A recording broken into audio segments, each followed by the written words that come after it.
Imagine standing at a crossroads. Everything you thought was yours, your identity, your birthright, suddenly gone. What's your next move? Do you fight? Do you try and reclaim it all with, force? Or is there another way? A path of maybe peace, Okay. wisdom, an unbelievable level of self-control. Exactly. Today we're exploring this incredible story from ancient India that tackles just that. It shows how real power sometimes isn't about winning the battle, but about that quiet strength to choose restraint. It's a really profound question, actually, and it taps right into what we now call emotional intelligence. But this isn't some modern invention. It's more like an inner compass, something woven into human stories for ages, helping us navigate, well, life's storms. Right, so our journey today, it's not just about dates and names.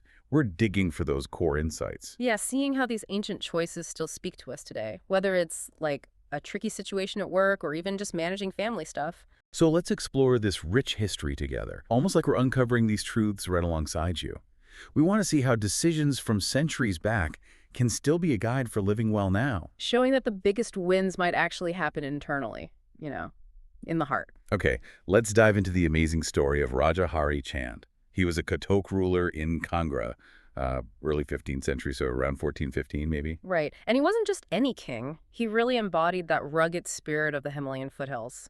Famous for his rule, yes, but also his passion for hunting. Hunting was almost like battle for him, wasn't it? That thrill of the chase in those dense forests was now Himachal Pradesh. Exactly. So picture this.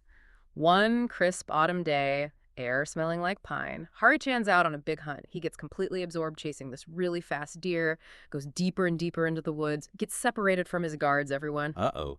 Yeah. And in that focus, he doesn't see it, a hidden dry well covered with vines, leaves. Oh, no. One wrong step and boom, he falls in.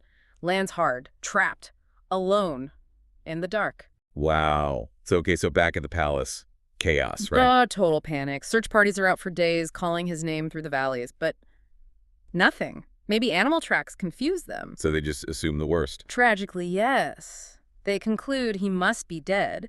And to keep the kingdom stable, prevent chaos, his younger brother, Karam Chand, is quickly crowned the new king of Kangra. So the whole kingdom mourns him, thinking he's gone forever. But fate.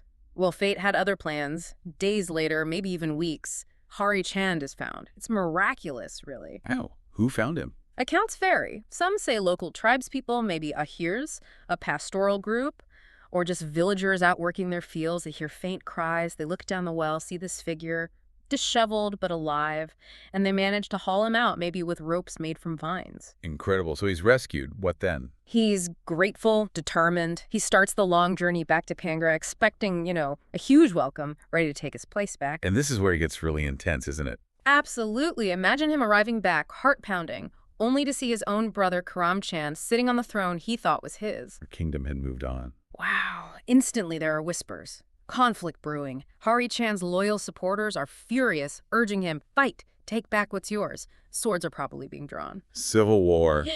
Brother against brother. The classic recipe for disaster. The tension must have been just immense. Right. It's that classic crossroads. Ego versus empathy. Destruction versus destiny. But Hari Chand, standing right there, on the edge of war, he does something extraordinary. What did he do? No anger, no demands, just incredible self-control. He goes to his brother, Karam Chand, not as an enemy, but as family, and he says basically, the throne is yours for the good of our people. Wow. That's not weakness. That's a profound wisdom. Exactly. It's an act of immense strength, actually. And what happened next? Because that decision, that's the core of it, right? Yeah, precisely. He didn't just step aside and fade away. He gathered his loyal followers, the people who still believed in him, and they ventured into a nearby valley, an untouched place. And there he founded a whole new kingdom, Guldur, with its capital at Harapur. So he started completely fresh. He did, and Guldur didn't just survive, it flourished. It became this renowned center for art and culture. It's where the famous Guldur school of Pahari painting came from, those beautiful, delicate miniature paintings, capturing Himalayan life. That was born from this decision. That's amazing. So Guldur wasn't just like second best. Not at all. It became a thriving principality, outlasting many others. And get this, even today, in certain ceremonies, Guldur's representatives are given precedence over Congress. Really? As a nod to Hari Chand's act. As a living testament to his wisdom and grace, he turned what looks like a total disaster into a legacy that lasted centuries. A true triumph. Okay, let's unpack this. Mhm. Because Hari Chan's choice, it wasn't just about politics or avoiding war. It feels like emotional intelligence in action. Right. Absolutely. It's a perfect historical example. We can look at it through that modern lens of EI, and the principles are just timeless. So break it down for us. How does it fit? Well, first, self-awareness. He clearly felt anger, hurt, betrayal, right? But he recognized those feelings without letting them control him. He saw the potential damage they could do, and he also saw value in himself, in starting fresh, even without the Kangaroo throne. He didn't let the emotion hijack his response. Yeah. Which leads to self-regulation, I guess. Exactly. Instead of that impulsive, knee-jerk reaction attack, he showed incredible discipline. He controlled the urge. Think about, modern life, road rage, sending that angry email you instantly regret. He chose the high road, consciously. Okay, self-awareness, self-regulation. What else? Then there's empathy. He genuinely put himself in his brother's shoes. Karam Chand was ruling legitimately, given the circumstances. Hari Chand understood that, and he understood the kingdom needed stability more than it needed another war. No blaming, just compassion and practicality, seeing the bigger picture. For the common good, like he said. Right. And his motivation clearly wasn't just personal power. It was higher peace, prosperity for the people. He channeled all that energy, that potential conflict energy, into building something new, creating Gular. Turning a negative into a positive, basically. A huge positive. And finally, social skills. By handling it peacefully, he didn't just avoid war, he maintained family ties, earned incredible respect, and prevented those deep grudges that can poison families and regions for generations. He saved lives, saved resources, and built a lasting reputation for wisdom. It was incredibly skillful diplomacy. Statesmanship at its finest. It's fascinating because this isn't some isolated story in Indian tradition, is it? This kind of wisdom, this ENI, it feels like it's everywhere. Oh, absolutely. Ancient Indian lore is brimming with it. Think about the Bhagavad Gita. Krishna advising Arjuna, who's paralyzed by doubt and despair right before a huge battle. Right, teaching him to manage those overwhelming emotions, focus on duty, find detachment. Exactly. Krishna basically says, the person unmoved by joy or sorrow, who doesn't cling to pleasure or hate pain, that's the person who finds peace. It's pure emotional regulation guidance.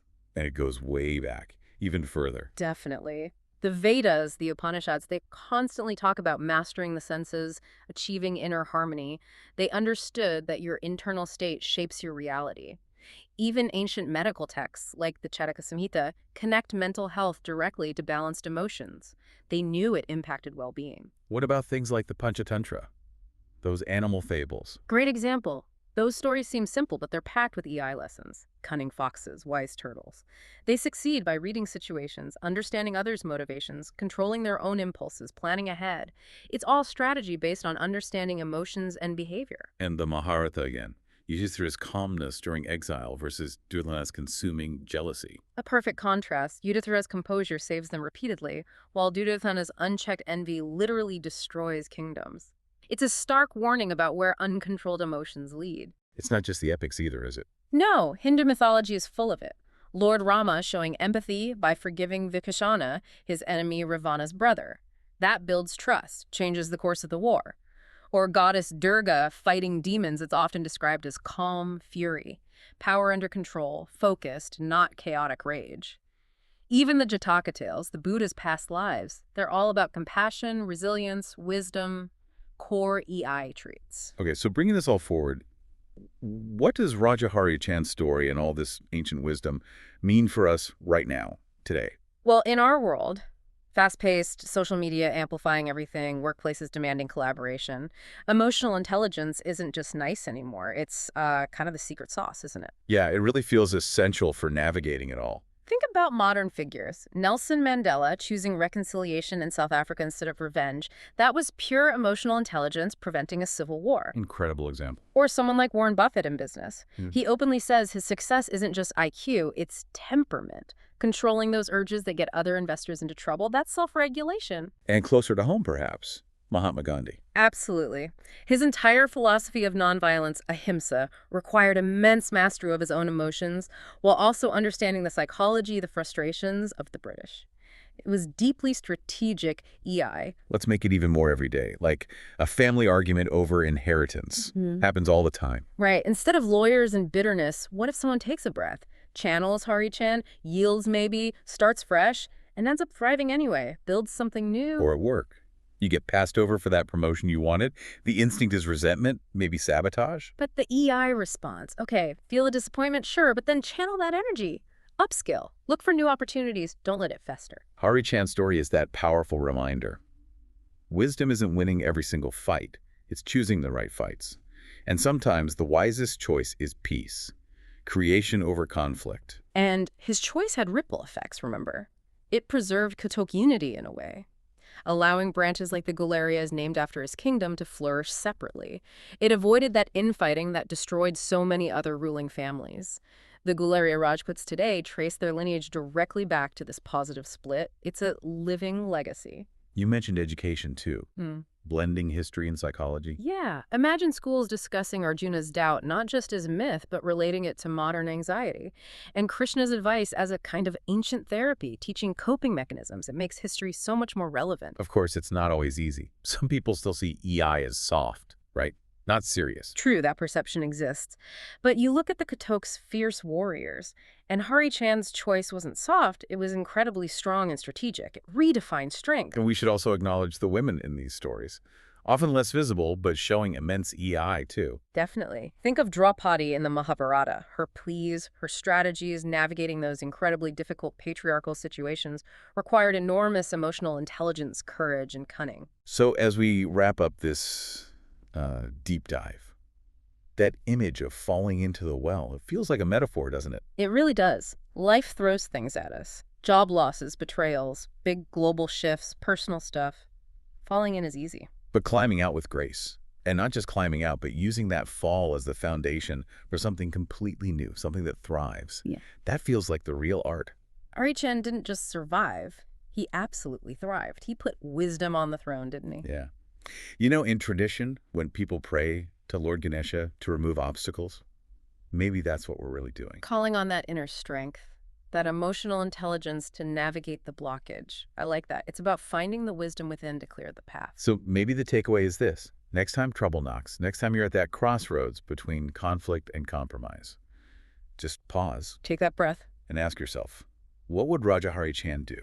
The answer. Well, it might just inspire you to build your own Gemisler. A legacy of peace, progress, and maybe profound personal triumph. Right here, right now.